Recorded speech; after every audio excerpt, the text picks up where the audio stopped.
gens comme Ada ou moi, on n'est pas forcément experts, on n'est pas musicien. Alors c'est beaucoup pensé pour mes pairs, donc les personnes en situation de handicap, pour qu'ils puissent avoir accès à la musique, c'est-à-dire que les instruments, la méthode d'apprentissage est simple, accessible et faite pour des gens qui n'ont jamais fait de musique. Voilà, et donc c'est beaucoup pour les personnes en situation de handicap, mais aussi pour tout le monde, évidemment. Et c'est visuel et sonore. On regarde, parce que tout le boulot que vous avez fait cette nuit, c'est ça, c'est de mettre en forme ce qui a été enregistré hier. On regarde et puis on prolonge un peu la discussion juste après. Voilà, c'est ça, je voulais juste dire ce qu'on a fait. Du coup, hier, on a fait un atelier de un music truck un peu particulier, hier soir dans ce salon, hier après-midi dans ce salon. En fait, il y a une centaine de personnes qui sont passées dans le petit studio de musique, dans le stand, et on a enregistré un petit peu tout le monde. Des personnes en situation de handicap, aussi des neurotypiques. On a fait un mélange et voilà, on a fait un montage et on a fait une création musicale ils peuvent la voir maintenant et l'écouter, le partager. Et voilà. Partager là, ça dure 4 minutes je crois un peu. Ouais, ça dure 4 minutes, c'est ça. Allez, on se retrouve juste après. Merci Arthur.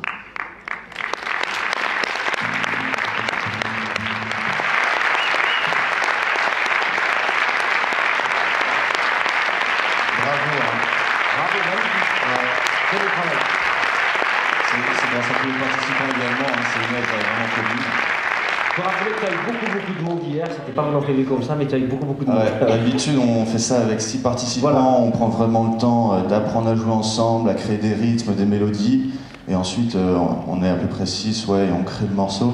Là, c'était beaucoup plus sportif, énormément de passages, des enregistrements, beaucoup d'échanges avec les gens, ils étaient très souriants, super sympas. Et je pense que ça a plu, c'était super cool. C'est la première fois que je le fais comme ça. C'est Arthur, hein, ça y est.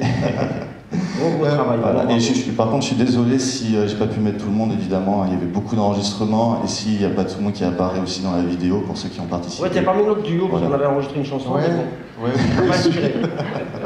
Alors, on rappelle, vous avez dit que vous êtes travailleur en ESAT, donc c'est en Haute-Savoie, dans une ferme pédagogique.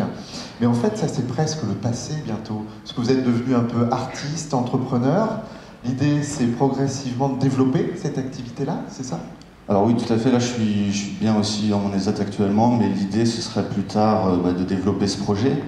Et le rêve, ça va être d'acheter un vrai camion, faire un studio de musique dedans, et faire un tour de France de tous les établissements, les associations, faire un album géant avec tous les morceaux qu'on aurait créés dans les différentes régions, et faire un documentaire.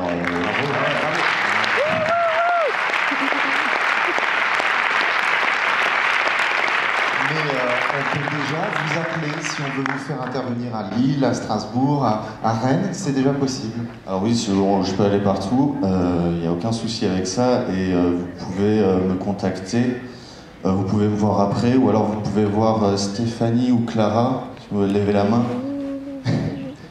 On est là. Là-bas, si vous êtes intéressé, vous pouvez aller voir mes collègues qui vous pourront vous renseigner. Manageuse, c'est ça. Ma manageuse et ma collègue, voilà, tout à fait.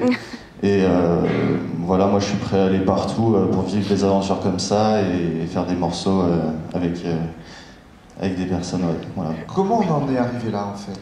Vous étiez musicien et auditeur, un peu des deux, c'est ça?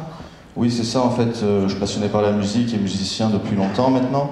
Et j'ai eu pas mal de difficultés dans ma vie vis-à-vis de mon handicap. Et en fait, la musique a été pour moi un refuge, une activité dans laquelle je peux me développer, quelque chose où je peux m'exprimer à travers. En fait, ça m'a fait beaucoup de bien.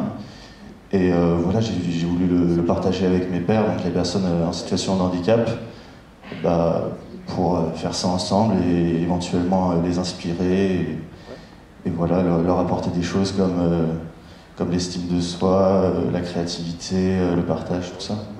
Et pour ces projets, vous êtes un peu salarié, un peu entrepreneur. C'est aussi des nouvelles formes de vie, enfin de parcours de vie. Est-ce que vous auriez pu rester tranquille dans votre ESAT, à faire un peu de musique le soir, c'est tout quoi? Oui, c'est déjà pas mal. Hein, mais... Oui, c'est déjà pas mal, c'est ce que je faisais avant, mais je me suis dit autant essayer quelque chose et voilà quoi. Et je crois qu'il y a un projet de gîte inclusif après en troisième rebond. Oui, c'est ça. On a le projet avec mes collègues de créer un gîte inclusif, c'est-à-dire un gîte qui serait aménagé et pensé pour les personnes en situation de handicap, que ce soit mental, physique, cognitif. Et voilà, un lieu où on pourrait aussi donc faire de l'art, de la musique, aussi de l'art-thérapie avec le dessin, les arts graphiques, tout ça. Et voilà, faire un lieu d'échange et un refuge pour les personnes en situation de handicap et aussi leurs familles qui des fois ont besoin de repos et besoin d'aide. Voilà. Bon, Adam, on réserve, nous les Ah ben, premiers. bizarre, ouais.